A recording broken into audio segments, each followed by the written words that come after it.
And welcome back, everybody. I'm Luscious Balzac from FJRD, joined today by... Take it away. Zane from 2D20 Saber Goose. Woohoo! Yeah, we're repping the Yuntao rep because he's a mech dad now. And we can't force him to stream things. Lil Mech Dad. Yeah, this is Tournament of Stars season... we're... Tournament of Stars number 3. I don't know what season we're on. This is the third Tournament of Stars since its inception. Anyways, yeah, thanks everybody for coming out, coming back. This is a Division E matchup against Hyperion, FJRD, Hyperion Rocket Raiders, and Operation Joke. Yeah. What am I missing, Zane? Should be a fun one. So drop 1 is 3 duels, a 1v1 and a pair of 2v2s. The 1v1 is in trial mech, so it's going to be the trial Hunchy. That's like large ER Meads and large pulse. The very toasty Hunchy. Yep, that is correct. But yeah, what can you tell us about Tournament of Stars as a whole? So, Tournament of Stars and ISC are what I would call the two theme tournaments of the MWO comp season, in that they're very much tournaments designed to do the lore of MechWarrior, with a star being the clan organizational unit for a group of mechs, which is 5 mechs. So that's why it's 5v5. It's a star versus a star. And as the name suggests, it's all clan tech, including any 2C mechs, which are Innister mechs that had clan tech mounted onto them later in the lore. So you're talking like the Urban Mech 2C, the Warhammer 2C, and whatnot. The Wolfhound 2C, the Wolfhound 2C. Rifleman 2C, Yes. all valid options. For this particular tournament, the legendary mechs are allowed, but you can only use one, which is that you can only use each legendary mech once. So despite normally being allowed to drop 4 of any given chassis, you can actually only run 2 Urban Mech 2Cs. Continue. One of the DACA variant and one of the energy variant, because they're both considered legendaries. More usefully, we've seen a lot of the scale stuff, or the scale shot, Scale which is stuff. the Viper legendary. I like that name. Scale stuff. Yeah, it's just doing scale stuff. Yeah. And as the initial 1v1, you see a lot of fundamentals. It's arguably the purest pilot check you're ever going to get because it's a straight mirror match. You know exactly what mech your opponent is bringing, and vice versa. Yep. So it should be fun. There's been a lot of good games so far today, and you're about 2/3 of the way through your casting day. Just about. And I'm literally halfway. I have this match, and then I'm playing in the final match that's getting casted today. So thank you for that in advance. Of course. But yeah. Sorry I'm spacing, but did you cover the cap rules? Oh, no, I didn't talk about the 5v5s? actual tournament format. So once we get into drops 2 through 5, it's single point conquest, sort of King of the Hill style. Each map has a single valid point, and the tonnages will go up for each drop. So drop 2 is 200 tons, then 275, and so on and so on and so on. Nice. Yeah, I think that just about covers Tournament of Stars in a nutshell. The last thing to mention, I guess, would just be the scoring, which is that because this is a clan fight, you get points for kills, not just for winning matches and taking strategic objectives. You gotta kill the other guy. Gotta kill him. Alrighty. Well, both teams are locked, so I say we just get into it. Let's go. One thing to note, both of these teams have agreed to play strictly on North American servers. So it makes your life a lot easier not having to switch the server on top of everything else. Oh yeah, there's one less thing to switch. Because we are swapping sides, swapping servers, swapping teams after every drop.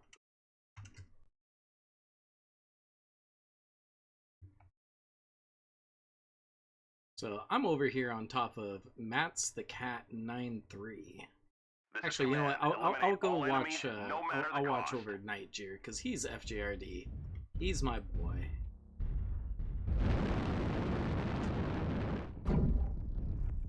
Nightjeer getting that first shot off. Yeah, this will very much be a match of who can twist better.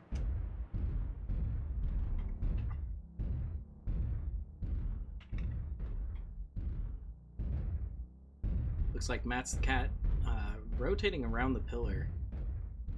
Yeah, he's dancing around this big boulder and takes a nasty burn on his arm. Nightjeer walking away just with a minor scratch from that burn. So thankfully on these trial mechs, the arms are ablative, to borrow the NASA parlance. There's no weapon systems or anything mounted in them. But if you lose a torso, that's real bad. Yeah, that's heat sinks, energy rate or engine rating, and weapons lost. Nightjeer with some very precise shots there. Almost surgically ripping off that torso.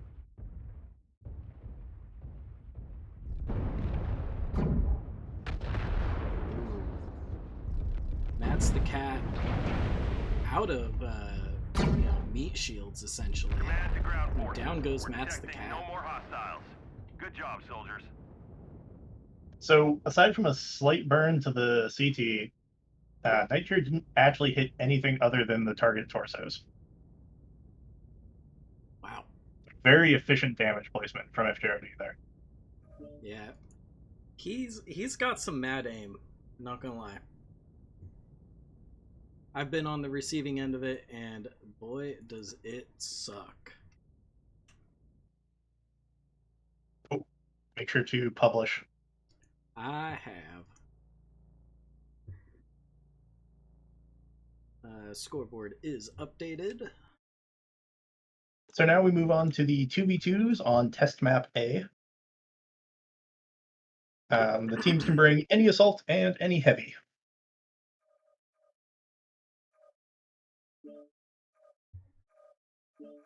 And switching to test map A. I should probably swap the scorecards. That might be helpful, right? Yeah. Clearly, we need to bug whoever has the mod permissions for MWO leagues to give us mod permissions just so we can do the points betting. Let people bet their potato points. Ah, yes.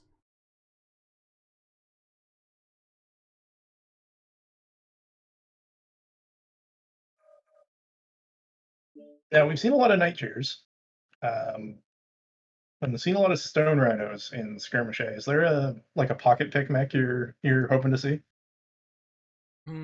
Here in the 2v2? Yeah. No, not really. Clan mechs aren't really my thing. Excuse me. Need some water. Yeah. You know, I'm not. Jeez. Okay. You get yourself some tea with honey and lemon. Yeah, no kidding. Yeah, like I said, clan mechs aren't necessarily my thing. You know, I play a lot of faction play, but I primarily play on the Inner Sphere side of faction play because part of an Inner Sphere loyalist unit. So, I'll admit, I end up on the Inner Sphere side more often than not as well, just because I have a lot of Inner Sphere mechs. I don't have a lot of clan mechs. Yeah. Like, But the big thing I'm looking forward to is seeing, and maybe it'll be more as the tournament goes on, but just how much the builds mutate. Because there's a lot of assumptions you make for 12v12 in quick play or faction play, or even for like 5v5 in comp play that you just need to throw out the window for a 2v2. yep. I mean, I guess if I was really hoping to see something, honestly, LRM Direwolf in this 2v2. No lock-on weapons in the Oh, duels, that's unfortunately. right. Yeah, you see, even then, can't have What if I my. promise to only dummy fire them?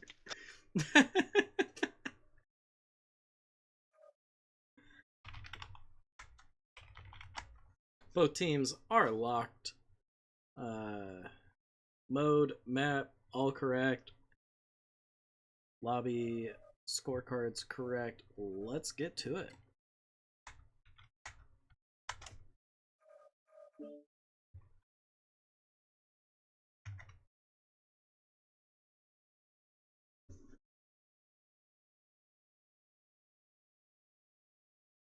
Because yeah, as absolutely brain dead as playing an LRM Direwolf is, you know, like yeah, you just sit behind your team and fire away, but you can also, you know, push with it. You can be the armor. You can sacrifice your life to make sure that the brawl mechs get within range. Like yeah, you So we've yourself. got a Command. bit of Eliminate space all enemies. No one for for the cause. Operation Joke here. They've got the XE with 4 ER larges and 12 micro, and then a Night Jeer with 2 Gauss and 2 ER larges. So definitely a range poke game.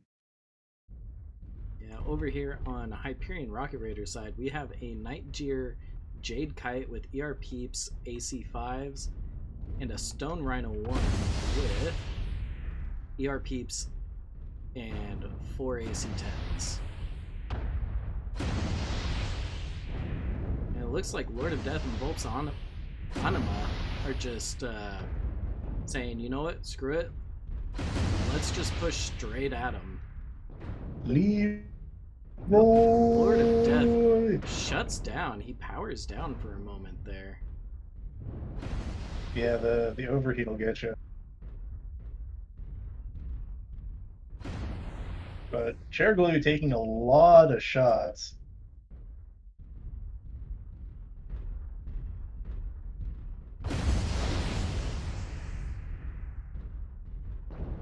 Yeah, I'm surprised with just how big of a difference in armor percentages both of these teams are, especially with one of them kind of just unga bungaing towards the other. So the frustrating thing too, if you're Chair Glue, is that not only are you open, but your CT and left torso open. Mm. So you really got picked apart on the way in there as you're trying to pop turret.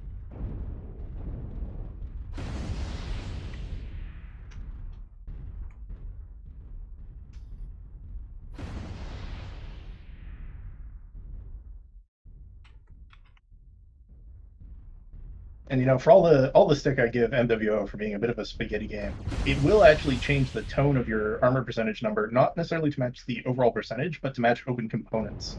Yep. Which means when we see Chair Glue with the bright red 45 there, they're probably one touch. Oh, they're definitely one touched right now.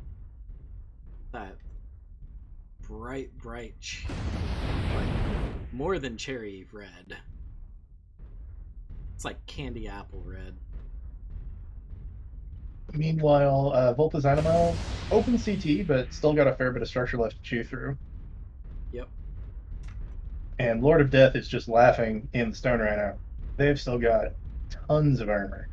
Tons of armor, tons of structure. Thing is a beast.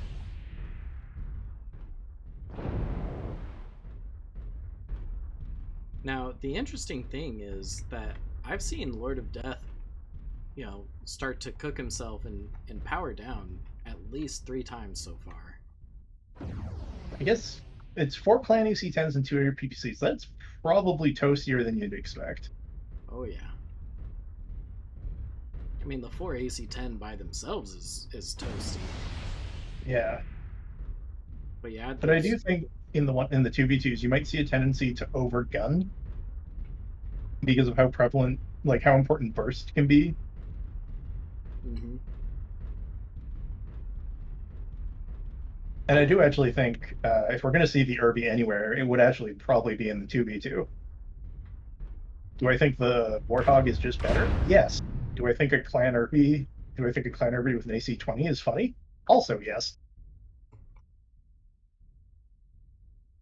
Cheriglu trying to put as much distance between him and the encroaching FJRD players. Well, the big thing they're figuring is that they've got Gauss and ERPPCs, and then blue lasers on the Axie. If they're gonna win anywhere, it's on the range fight, I think.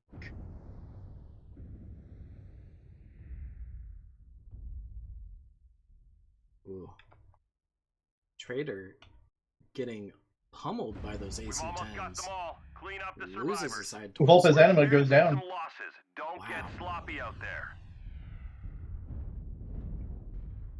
Now, Lord of Death has a ton of armor, and he's facing 2 very open opponents. He might be able to pull this out. Yeah, Cheriglu is open CT, just needs to land one good shot. Taking critical losses. Down goes Take Trader. 10x Trader.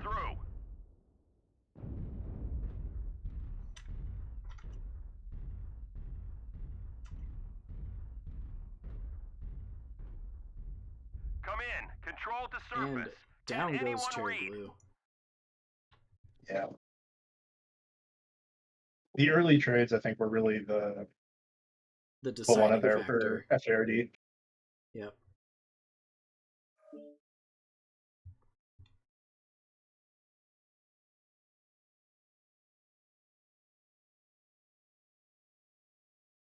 Now we're on to the third and final duel, which is 2v2 mediums and lights.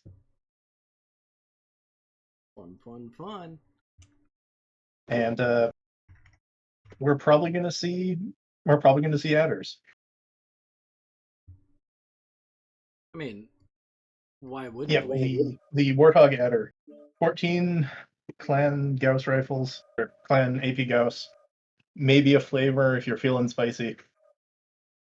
I mean, if you look through the files, calling AP Gauss a Gauss rifle, Gauss, it's Gauss.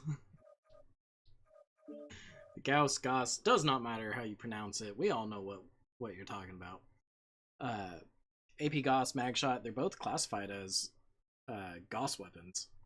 Mm-hmm.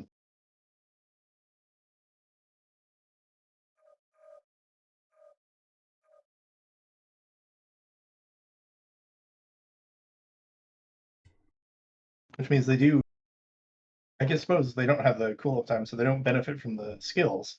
They would theoretically benefit from any quirks. Theoretically. It falls... It may fall under the same thing as... the Charger 1A1 with the small lasers, right? How it gets like the 50% cooldown, 50% range, yada yada yada. And it affects small lasers, but it doesn't affect small pulse. So turns out MechWarrior has a very complicated class system, essentially. Yes. For weapons and how quirks work. My favorite one, though, is that I don't know if this is intentional, but you'll never guess what skill affects beam lasers. Laser duration. Flamer ventilation. Flamer ventilation. At least it did when I tested it. I haven't checked to see if they fixed it yet. But it will decrease the ramp down time. Huh.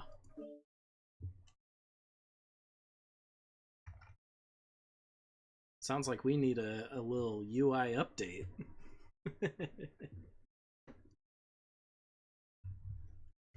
Just a small one. Yeah, as we load into the map here.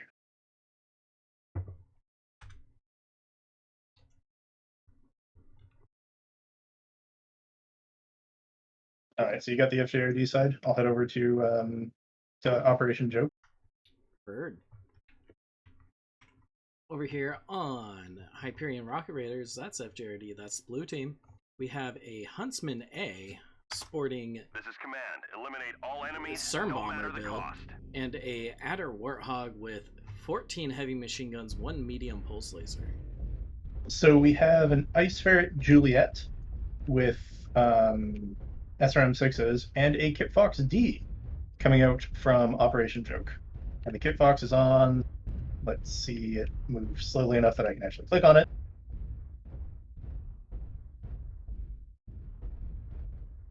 CERMs. So just SRM 48. It's a lovely build.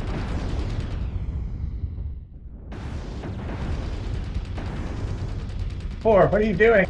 Those aren't AP cows. Oh, it's fine. He's going for the DPS. Look at that. Numerator already legged in that Kit Fox team. Wild J helping for takeout Numerator here. Wild J legged now.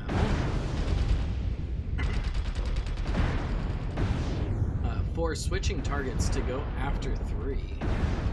Yeah. He's trusting Wild J, or Numerator, to finish off Wild J there. Or vice versa. He's trusting Wild J to finish off Numerator. 3 coming back to support. Clean up the survivors. Numerator goes Experiencing some down. losses. Don't get It's now a sloppy out 2v1 there. situation for 3 here. Yeah. I'll admit, I'm not sold on the CERMs in this. I feel like you might get better value out of hit scannier weapons like the machine guns.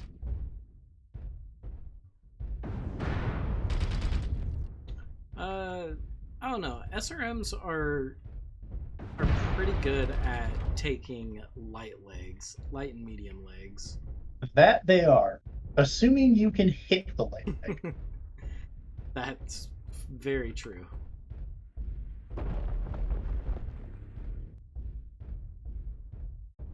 Wrapping all the way back towards his little spawn-in point. So I think what 3's going for is if he can get FJRD strung out enough that he can pick up the pick on either 4 or Wild J. That's his out. Right leg open on 3. Both legs open on 4. 3 gets legged. 4 gets legged. And down goes 3. Command to ground forces. We're detecting no more hostiles. Good job, soldiers.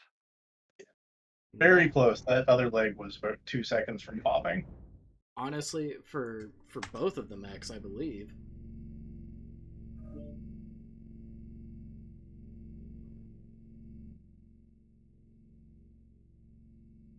Alright. So now we move into the 5v5s, the star versus star. And we have to switch the game mode. Cannot Yes. forget to switch the game mode, because Forget to my switch goodness. once, shame on you.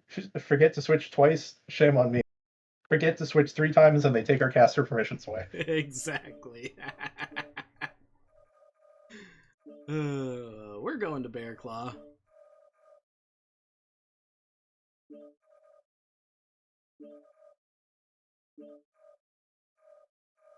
And don't forget to switch the match time. And the team positions. We are back up to the full 15 minutes, and the only valid point is Kappa. Kappa Kappa. Which is, I'm going to call it the west side of the map. The Echo 2, the 2 and 3 line is kind of where we've seen most of the action happening.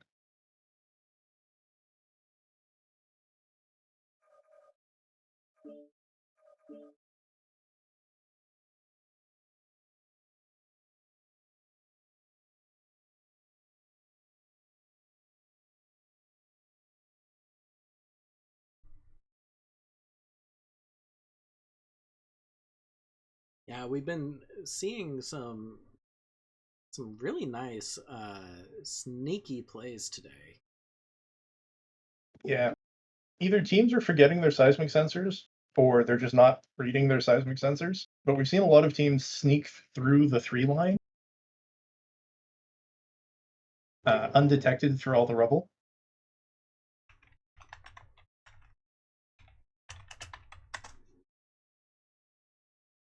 You know, it was interesting, you know, because it in one of the matches it looked like a mech was gonna be able to spot them, but Either with the Mark 1 eyeball or the Mark 2 seismic sensor, yeah. but they didn't, Oh. and it was wow. It was so wowerific.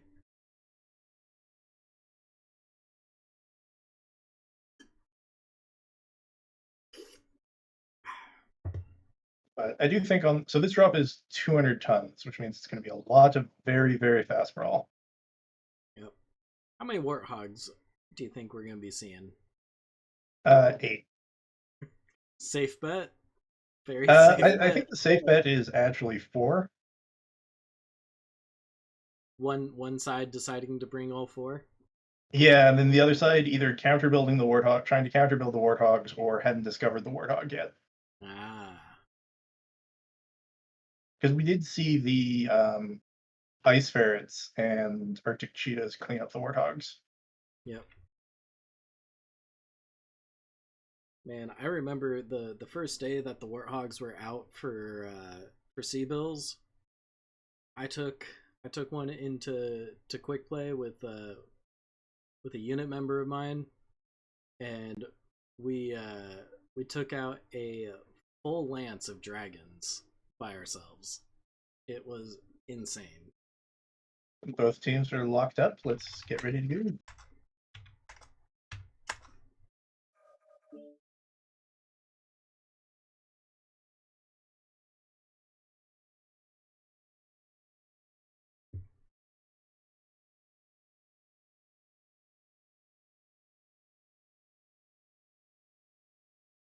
So we'll wait till after the match, but I was thinking about quirks.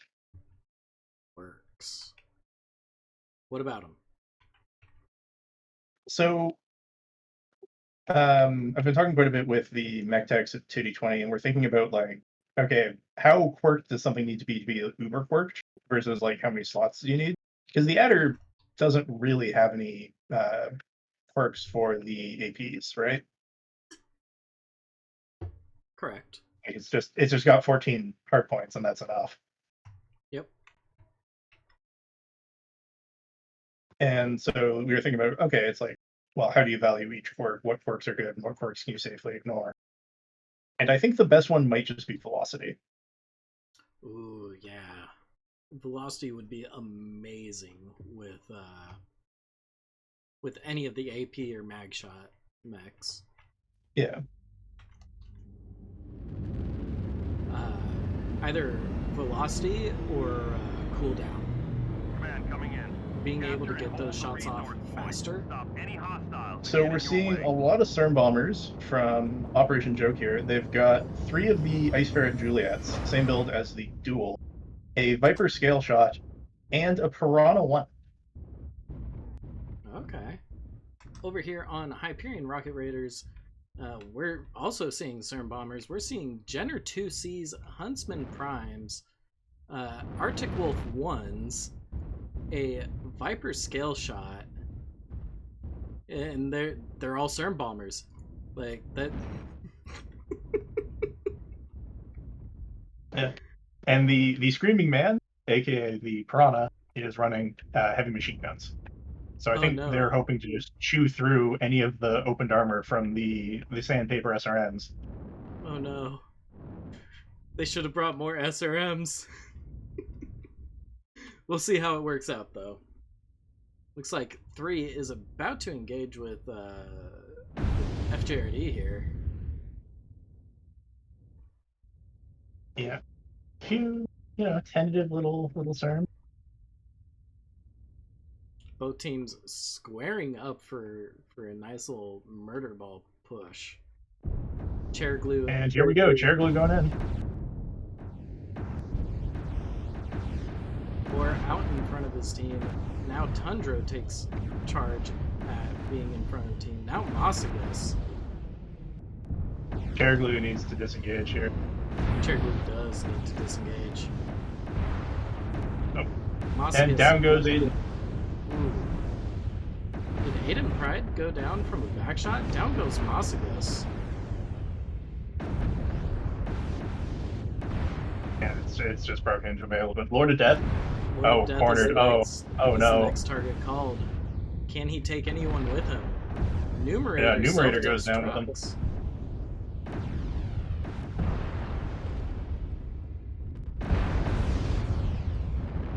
So it's a messy fight, but I think Hunter or FJRD is coming out ahead. Maybe. Don't know yet. Oh, nope, scale Down shot goes down. Tundro. Down goes chair glue. The next trader in that Prana has just been left alone. 3 went down in that ice ferret. Yeah, now that they're paying attention to him, that Prana is not long for the world. Yeah, Trader down he goes goes. down. And yeah, that's going to be a FJRD win. Very 5 bloody to 3. fight. Very, very bloody indeed. I think that's the bloodiest. Hey, Chair, what are you doing? You just abandoned Theta. Kappa. Or Kappa. I You just ran through it to get to Theta. yeah, I don't know what he was thinking. Kappa is under enemy control.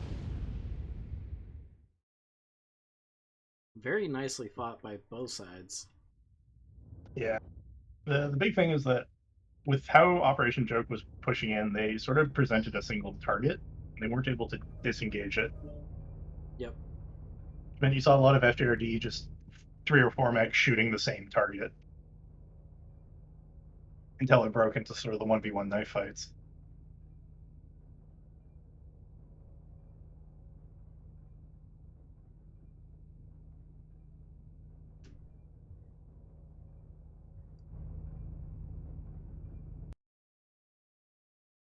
So now we're up to the 275.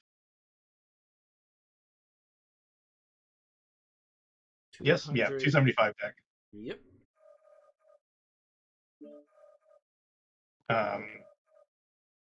This is, I think, this along with the maybe the drop and the next drop are probably the most flexible because you have low enough tonnage that, or high enough tonnage that you can make certain range strategies work, but low enough tonnage that brawl is still kind of an option. Yep.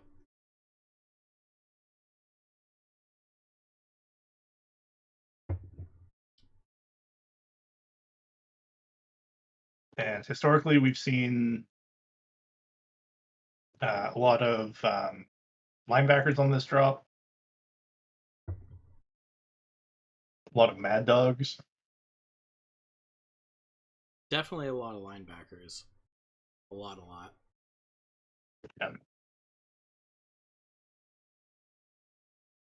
Yeah. What else have we seen? Vipers. Saw a lot of Vipers on this drop. The occasional onion. Occasional onion, yep. The occasional skull. Specifically, we see a lot of the scroll, which I believe has a speed quirk. I believe so, yeah. I think it's a plus 7.5%. Yeah. And then for the Huntsman, we've been mostly just seeing, I'm going to call it the packet build because I think even if you're not in the packet core, like those are the omnipods you're running. Yeah. Just SRMs. Which is a shame because like the Huntsman can be basically every Vapor Eagle. The Huntsman's a funny little mech, honestly. It can boat 2 AC-10s, like, it's nobody's business. It can do 3 ERPPCs. Ooh. But can't do 3 ERPPCs with machine guns. No. But in a lot of ways, it's like the Swiss Army Vapor Eagle. Yes.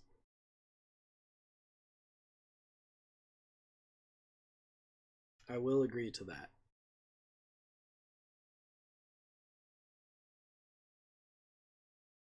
Now, what I would find interesting is if a team brought like a Mislinks Ebon Dragoon on this drop. Mm.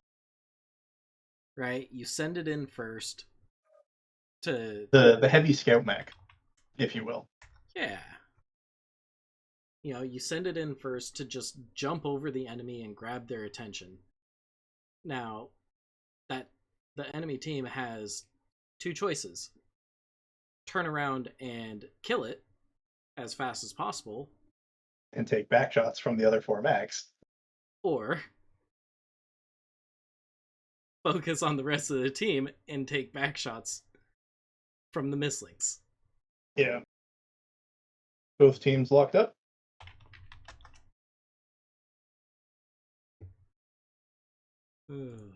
Oh boy. I do think we're going to see a lot of 0 cap in this tournament just because it is only the one valid cap. It's really hard to get the points lead you need to make a cap strat work. Oh yeah.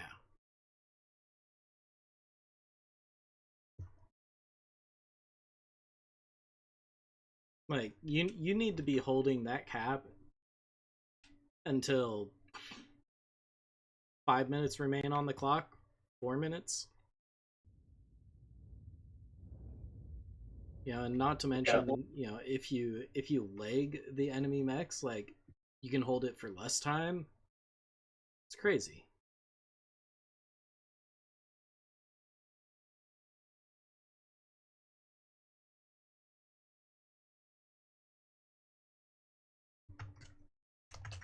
Waiting on players to load in. Stare at the dropships coming in over the fjord. I think that's a fjord. I mean,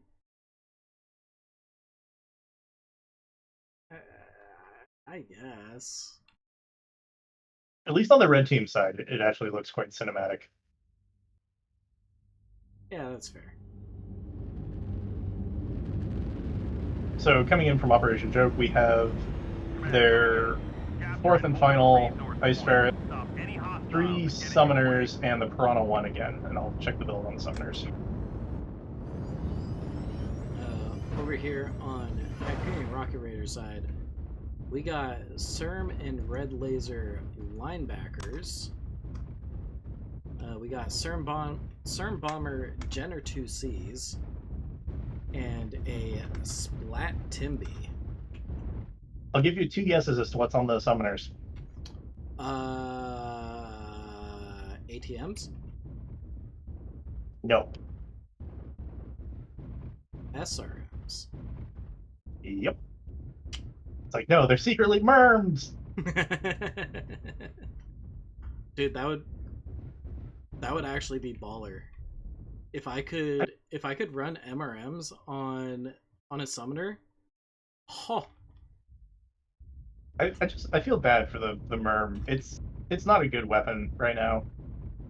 It depends on the mech that is running it and if it has the correct quirks. So we're seeing a really conservative positioning from Operation Joke here. They're hanging way back, and FJRD is just sort of pushing. Oh, FJRD Hyperion Rocket Raiders has been spotted by Operation Joke. Looks like both teams are just going to start to engage here. Chair Glue running out way ahead of his team. Has not been spotted. Trying to get the back shot on Vegas. They got him up against the wall. They're just going to gangbang him down, I think. Yeah. Masagits goes down. NightJRD out of position. Way behind enemy lines. Bulbs on him getting legged here. leg is almost gone. Down goes both legs on ropes. X-Trader really making that prana. Tundra self-destructing.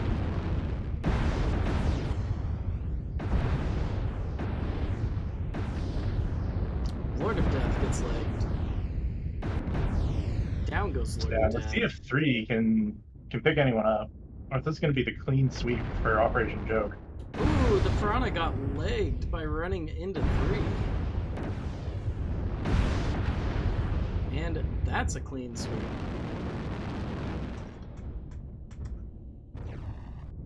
That is 5-0 for Operation Joke. Yeah. Clearly they got mad that they didn't CERN bomb well enough. But you know what? We'll bring more CERMs.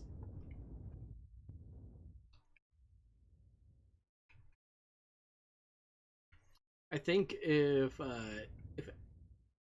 Hyperion Rocket Raiders had brought just pure red laser linebackers, I think it might have been a different story.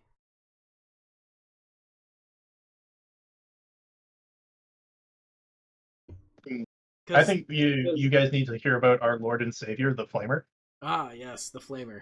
The Flamer would win hands down. Too bad it's not banned. But it's not bad. That's what I said.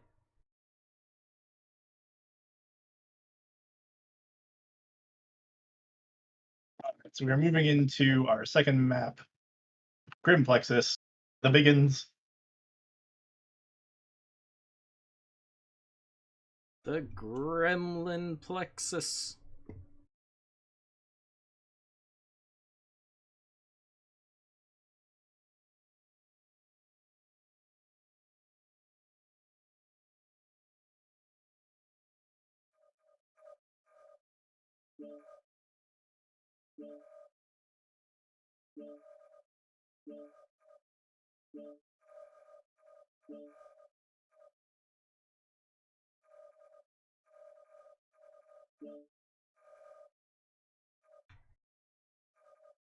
And then I believe the teams need to be out.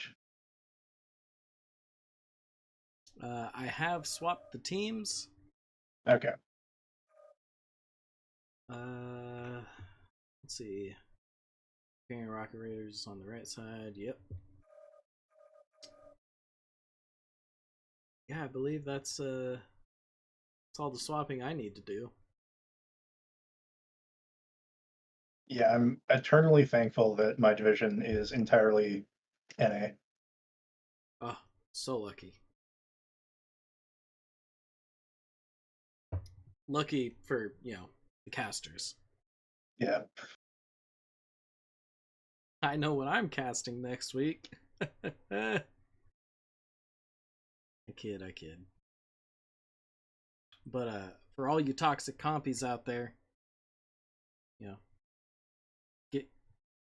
get your matches scheduled sooner. The sooner you schedule your match, the more likely it is to be cast. This is 100% correct.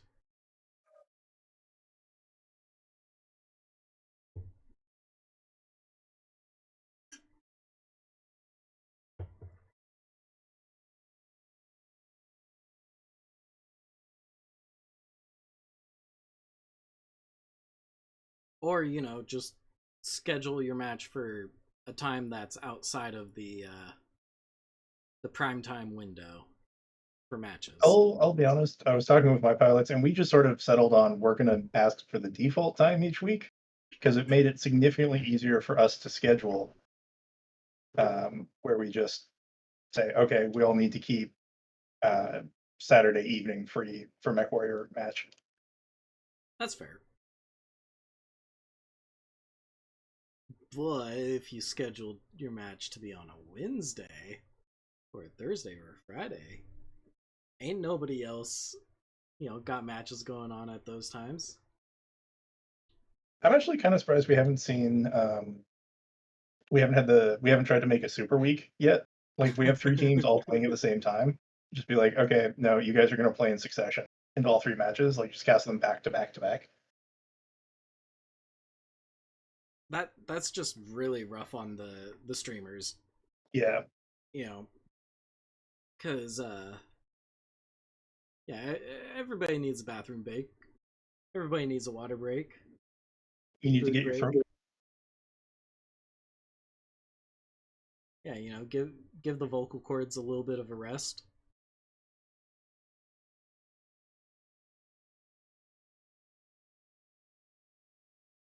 Grimplexus, 375 tons. You expecting more long range, or are we gonna continue with the brawl? I think I'm expecting either DACA push or long range. Okay. Like I'm expecting like sort of, AC5s, AC10s when you push up through the city, or blue lasers and ER peeps. Now, as a spectator, which would you prefer to watch? I quite enjoy watching DACA. There's just something satisfying about autocannon sounds. Ka-thunk. I also think the clan plasma cannons, which tend to get paired up with those, also have a very satisfying like. Oh yeah. Though, if I'm being honest, I feel like the volume's just a little bit too loud for them when you're in the cockpit. Mm. Um, Both teams are locked. both teams are indeed locked. Let's see what they have for us. Everything seems to be in order.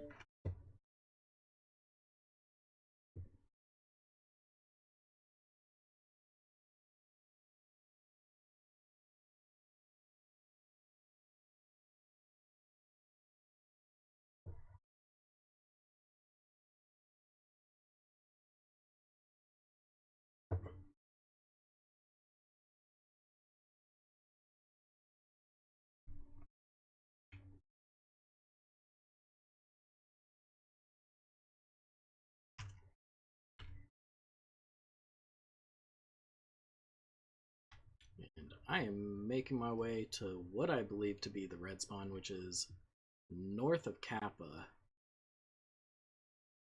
And I'll got blue side. Yeah.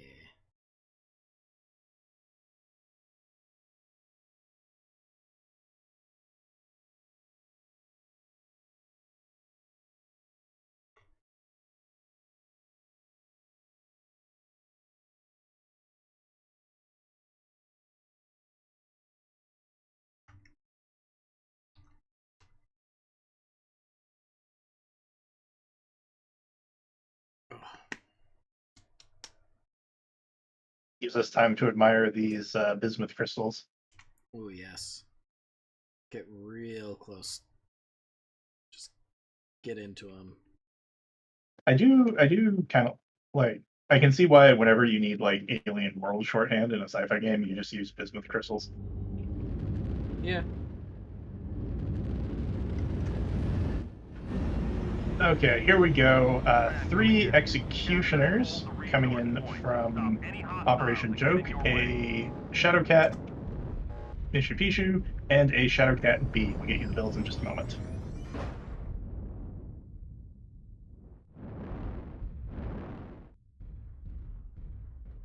So the Shadowcat B is on twin ERPPCs. The Mishipishu is on light machine guns and beam lasers. And the Xes are on ERPPCs, small pulse, and clan micro mixes. Nice. Over here on FJRD Hyperion Rocket Raiders, that's the red team, Team 2.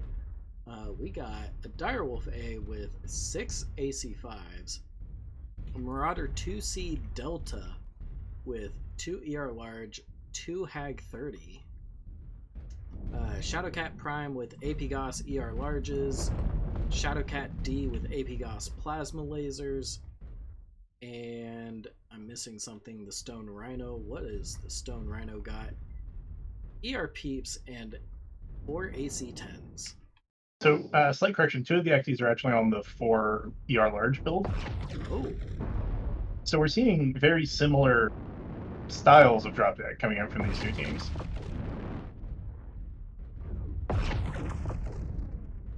just a little bit of trade potential mixed in with self-defense. Oh, Aiden Bright took a nasty shot in the Master Pichu there. Ooh. Was that a CT, side torso, head?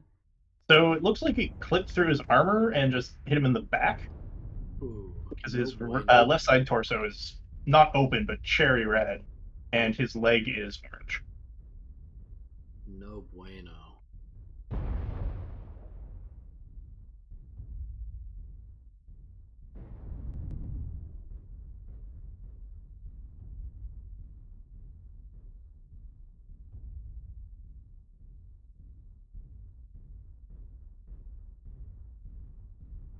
Nigeria D sitting atop Hamburger Hill in that direwolf with those 6 AC5.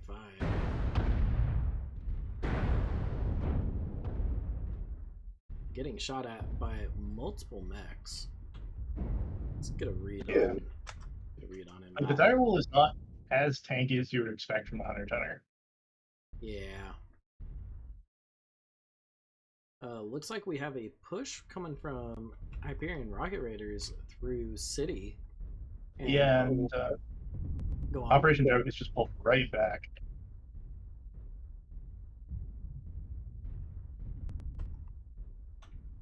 Although Aiden in that poor Shadow Cat has lost pretty much all his machine guns. Ooh, down goes Aiden Pride.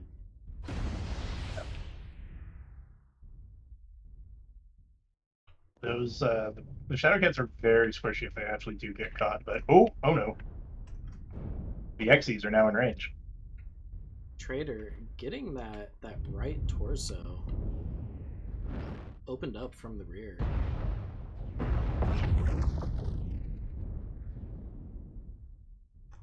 Tundro trying to apply some heat damage on chair glue in the Executioner.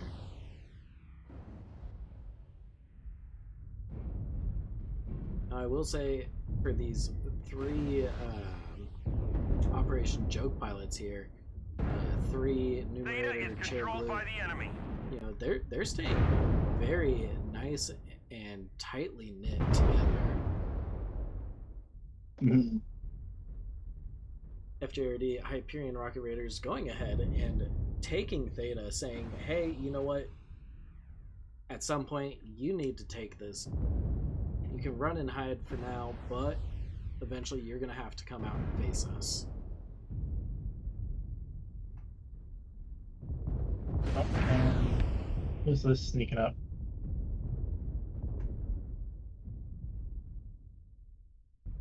Yeah, very good disengage from Tundra on 4 to not get caught there.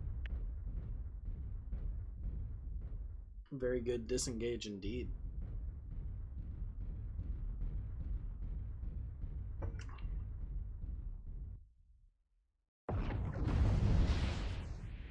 Well, we have achieved full NASCAR.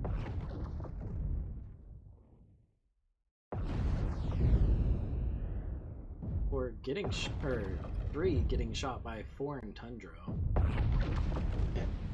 Oh, Tundro. No, it's not a leg down. Ooh, down goes Tundro.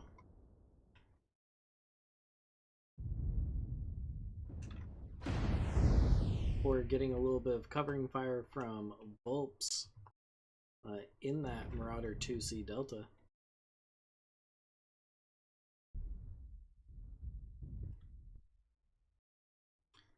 It is currently a 4v4 situation. Looking at the percentage numbers, it looks like Hunters of the Fjordlands Hyperion Rocket Raiders has the advantage. I think they have the order advantage, but most of that is on Lord of Death in the Stone Rhino. Yeah.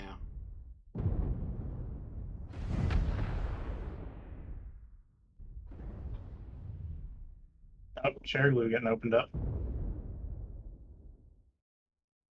Trader getting some nice back shots on Lord of Death here.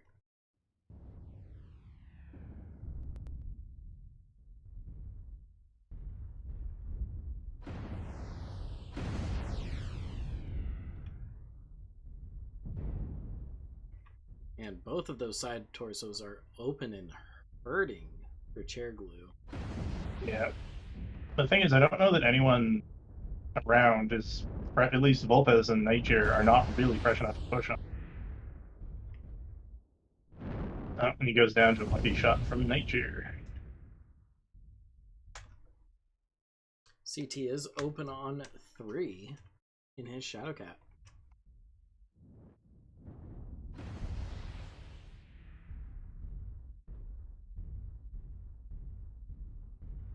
Looks like Numerator pushing up on 4 gets the kill.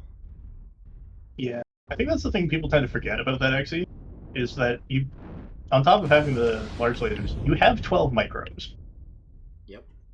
12 of anything is going to hurt. 12 small X pulse.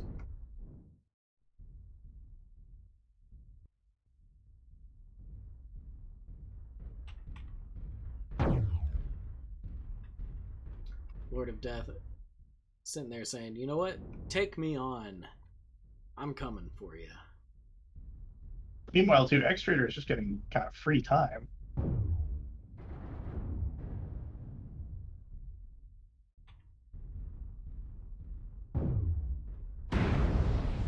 Oh, Numerator side torso is gone. And Lord of Death defends Volp's Anima, preventing the death. 2v2 situation here. So X-Trader is halved. They've only got the two ER blues instead of all 4.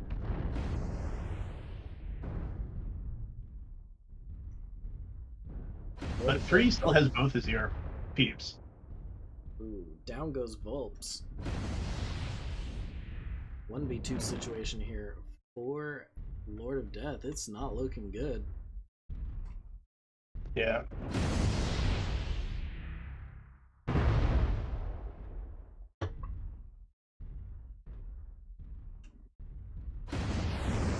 So Lord of Death's win con here is that he wins out on the trades. He's got a Jump Jet Shadowcat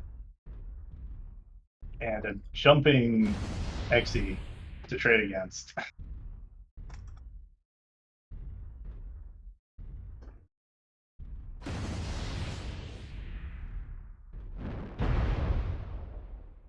Both players feathering their jump jets, trying to throw off the hit reg.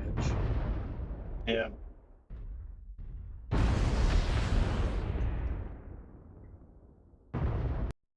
The enemy is at 25%. Down in the canyon, so he only has to deal with the XE now. Oh, and he overheated. Ruh-roh.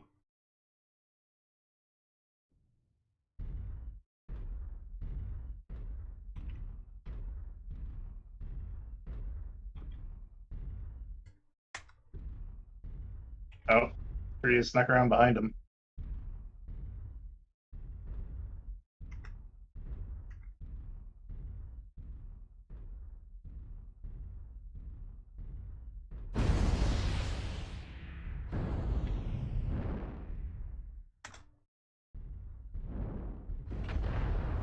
Yep. And 3 down picks it up goes, with the Pop Tarts. yep. Down goes Lord of Death.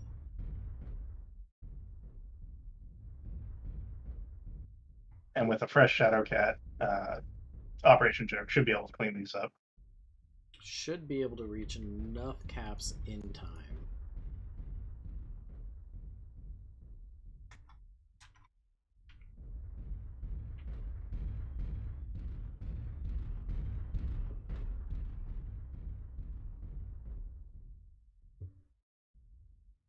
We have gained Epsilon. Resource point Theta is ours.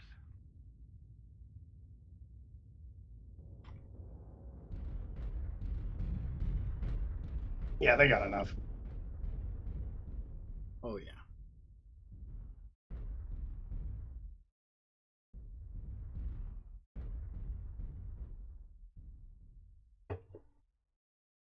If it were just a single mech alive, I don't think it would be enough. But there's two mechs. They're both relatively quick and unliked.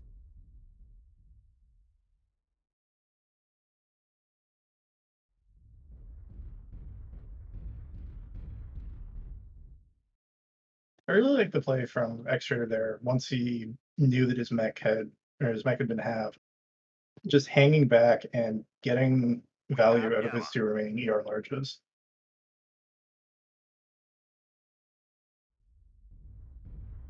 And it looks like he redlined himself really aggressively. Like if you look at his mech, despite still having most of his CT armor and all of his torso armor and all of his leg armor, his internals are all fairly toasted. Yeah.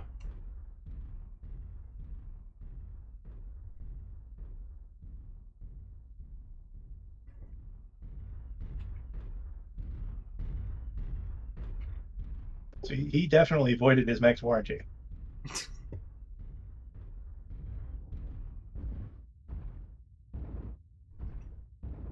Command confirming that we have possession of Kappa.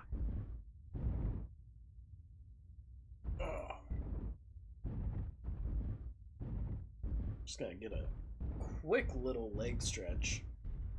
Been sitting for so long. Gotta stretch them legs. Yeah. But GG's to both teams. Some very, very well fought matches. Oh yeah. And a lot bloodier than the last one we called. Oh, most definitely a lot bloodier. We've gathered enough resources. There, and there's This the triumph win. will provide Yep, us that's gonna huge be tactical a benefits. Operation Joke win, 5-3.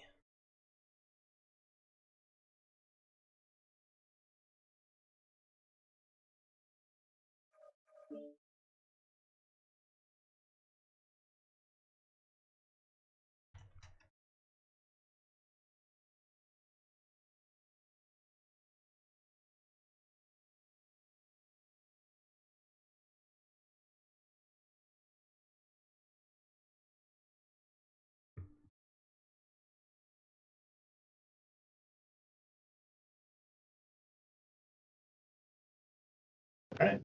Well, that wraps up this match. Next cast is in roughly T-1 hour. We still have one more drop. Wait. Oh man. Okay. So I'm sorry. I thought that was drop 5. I saw all the 100-tonners and assumed. Nope. We still have one more drop.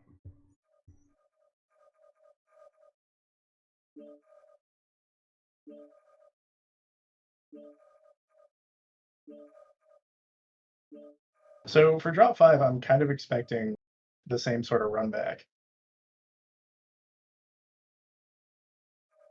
Long range trade. Yeah, just with dire whales and stone rhinos. Yeah, I feel like that's a fair assumption. I wonder if anybody's gonna bring one of those elusive Warhawks. We haven't seen any Kodiaks either. Yeah, which is surprising. Like the Kodiak 3 seems like it would be good here. With AC5s. Yeah, or there's like a 410 build that's pretty gross. 410 with an ERPPC. Yeah, I've seen versions of it that swap the ERPPC for some plasma cannons as well. That'd be interesting. So not super relevant, but fun fact: plasma cannons can overheat you. Unlike the flamer, which caps the heat it imparts onto the its target at 90, you can shut somebody down solely with plasma cannons. Really? You'll probably kill them before you shut them down if you're trying to use it to impart heat. But yeah, in theory, plasma cannon, the heat added doesn't care about the target's existing heat. Huh.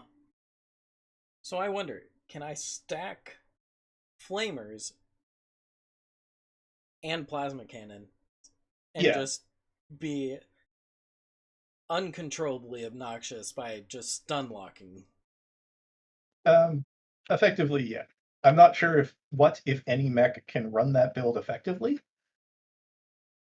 But in theory, if your opponent is obliging, it's going to just sit there and take your bullshit and doesn't hit the override button, you could flame them to 90% heat and then use your plasma cannons to put them over the edge. Nice. Gotta make a Nova that does that now.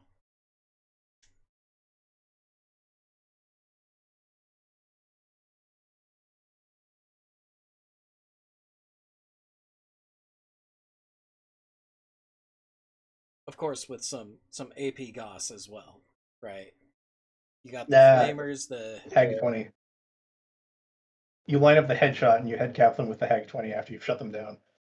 yeah, but like, you know, some people take one head armor and like, boom, you're already out of range of, you know, damage needed to kill, or you know, run enough armor to have 21 total head health. Both teams are locked.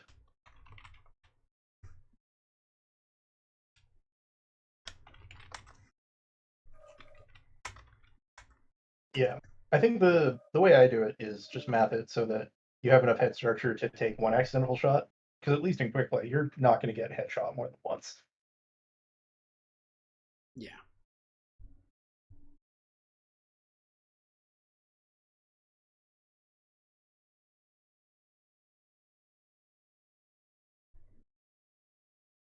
All right, now for the actual final drop. The actual final drop.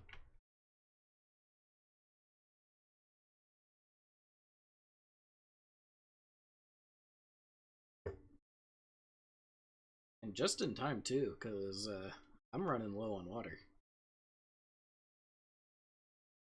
Yeah.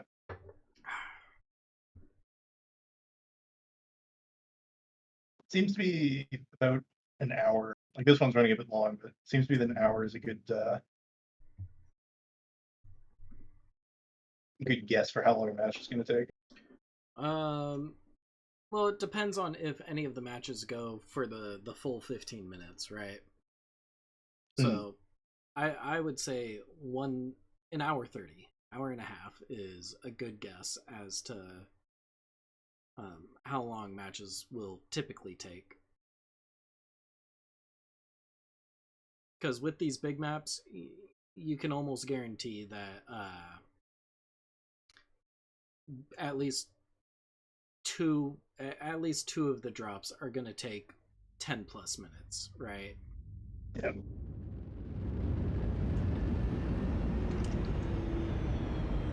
All right. Over here on Team 1 side, we have 2 Orion 2C Skulls. What are they running? 3 ER Peeps and 3 ER Peeps. And then we got 3 Direwolves. 6 AC5, 6 AC5, 6 AC5. So you got the Skull for range and the Direwolves for that nice little mid-range. So for Operation Joke, we have an XE, Shadowhawk, or Shadowcat, 2 Direwolves, and a Stone Rhino. Running the builds you would expect. The XE's on ER larges and micros. Shadowcat's got ER PPCs. One Direwolf has 2 Gauss and 4 ER larges.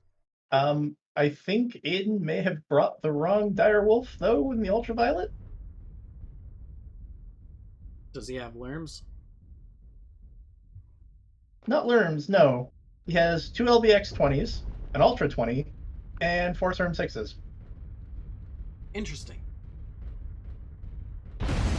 And then Chair Glue in the Stone Rhino is running 5 ER larges and 6 microballs. Respect. So in Pride, I guess just gonna eat whatever poor light mech comes in front of him.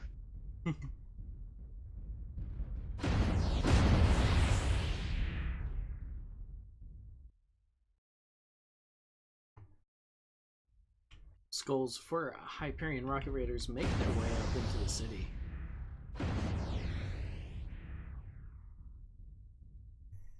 Especially on Grim, I do really like the scroll as your scout mech. Like, it's fast enough to scout, and you have 3 ERPPCs. Yeah, it's not bad.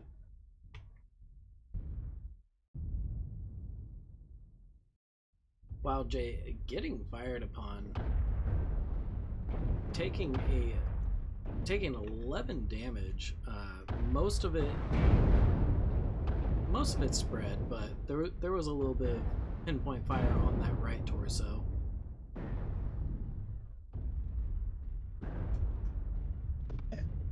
We're set up for another trade here as the direwolves are firing against the most of the team of FJRD.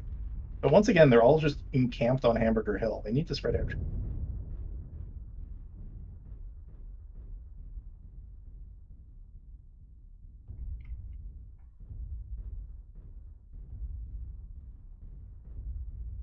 Oh, and someone in FJRD has been updating their headshots. Ex-trader with a very open cockpit. Ooh.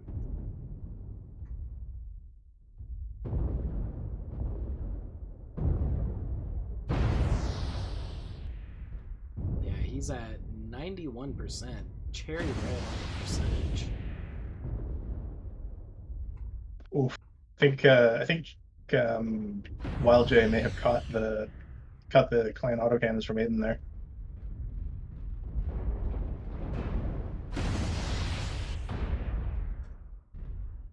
Down goes chair glue. Yeah. What components are destroyed on chair glue? Let me look at his corpse here. CT, they drilled him right out. Wow. Wild J Some at splash 39. damage. Ex-trader still headshot. But yeah, like there was some splash damage on the other components, but But for the most part, it's Aiden's just pride CT. looking real rough.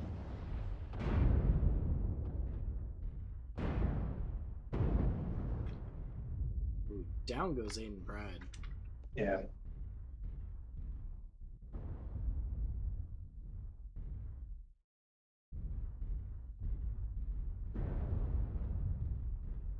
Down goes Wild J.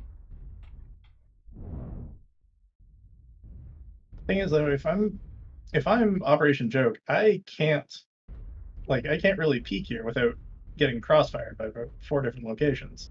Yep.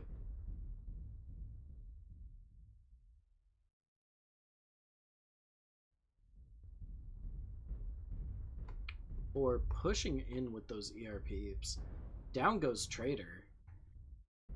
Yeah.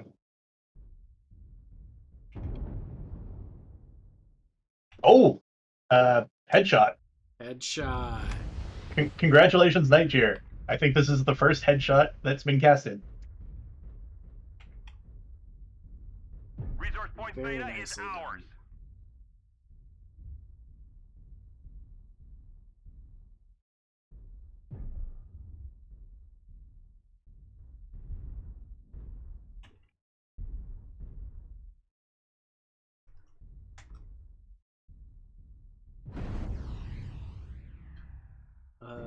Looks like that right torso is about to give on Numerator. One thing that FJRD has been doing really, really well is even in these range games, they've been calling a component and focusing it out. Mm-hmm. Like the headshot, not entirely sure, but if you look at chair glue, like there is very little damage anywhere other than the CT on that map.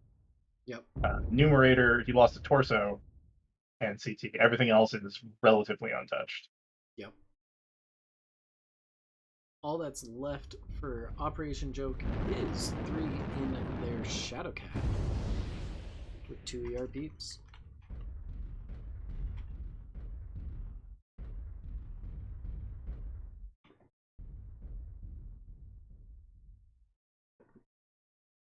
Now, I'm a fan of the hero plays. I don't think this is an opportunity where, as a Shadow Cat, you can make the hero play. I don't know if you manage to pop, headshots on every Yeah, shot. four headshots in 8 minutes. Yeah, it's doable.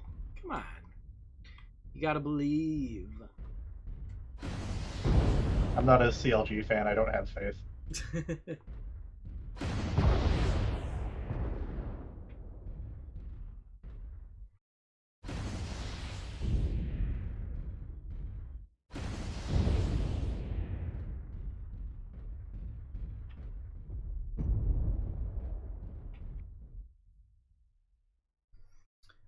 Three making his run. Like, props to him. He is playing it out. He's not just suiciding into top 4.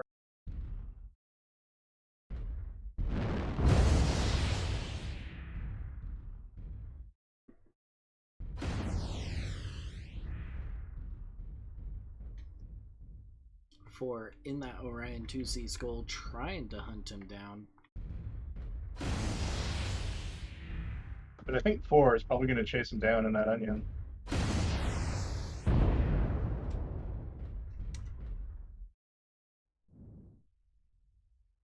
For trying to figure out where 3 has gone.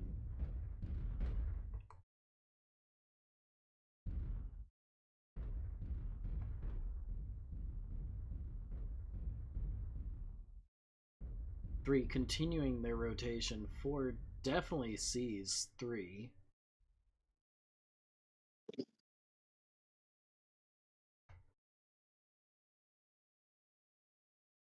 Oh, nope, never mind. He didn't see him. 4 ends up running the opposite direction, leaving 3 to continue circling at their own 3 is leisure. just going on a tour and looking at his favorite rocks at this point. Yeah.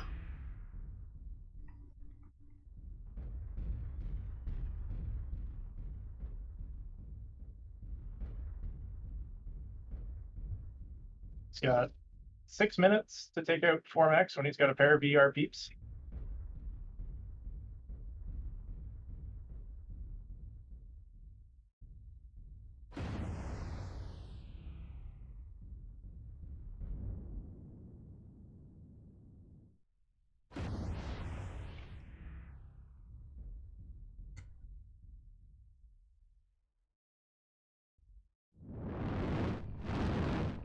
Making his way through the city, jump jetting to try and get a read on where Hyperion Rocket Raiders is.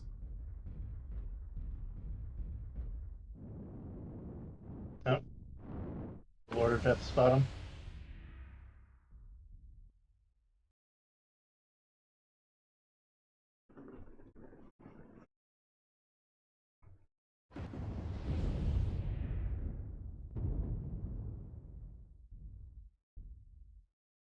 Three continuing to run. Made it all the way back to Hamburger Hill.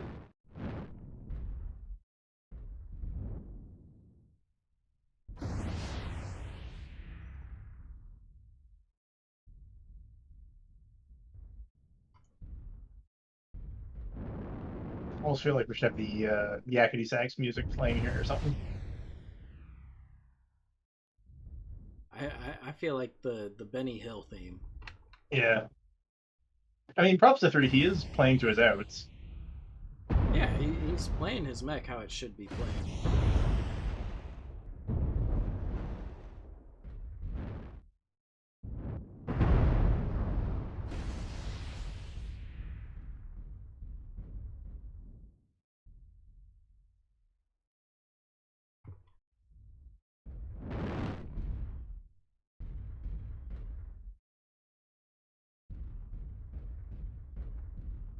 But at this point, I don't know. I don't. Yeah, no. He lost an arm. It's almost at the point of no return. Points wise. Yeah. So what is it? Just loosely 1 point a second? I think it's 1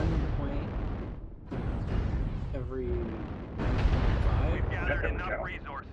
This triumph And will 4 provide us takes huge out tactical 3, benefits. drilling through CT. Congrats again to Nightjar for getting the first headshot that we've seen. Yeah. Congratulations.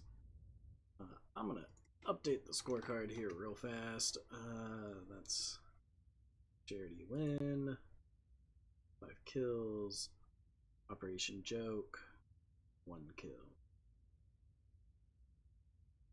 Alrighty. Final score. 21-17. FJRD Hyperion Rocket Raiders with the win this match. Walking out 4 points ahead of their opponent's Operation Joke. Congratulations. It was a very bloody match. Very. Lots of destroyed mechs out there. Ripe for salvage. It does bug me a little bit that the headshotted mech doesn't have like a blown out cockpit. Like if you look at the if you look at the mech, it's fully intact. Yeah. The pilot tried to hit the ejector seat and they got flung straight into the ceiling of their cockpit. So it's like an ME-262, where if you adjust the seat, you might accidentally turn on the rocket motors. Exactly. Anyway. Alrighty. Let's see. Your match is the last match I have to cast today, I believe, right? Yep. Yep. And that's gonna be here in roughly 40 minutes. Closer to 35, I believe, at this moment. That being said, thank you so much, everybody, for coming out, supporting MWO Comp, supporting us casters. Thank you, Mr. Bear, for putting on Tournament of Stars for the 3rd time. Thank you, Live-ish and Krasnopesky, for keeping MWO Comp alive. Thank you, Zane, for coming out and co-casting with me. And thank you, Luscious, for casting. Of course. I will see you shortly. Yeah, see you in roughly half an hour. Bye. Bye-bye. And also, mech warriors out there, remember, keep water handy. Those summer months are upon us. Heat is definitely starting to become a factor. So yeah, stay hydrated, and as always, keep it luscious.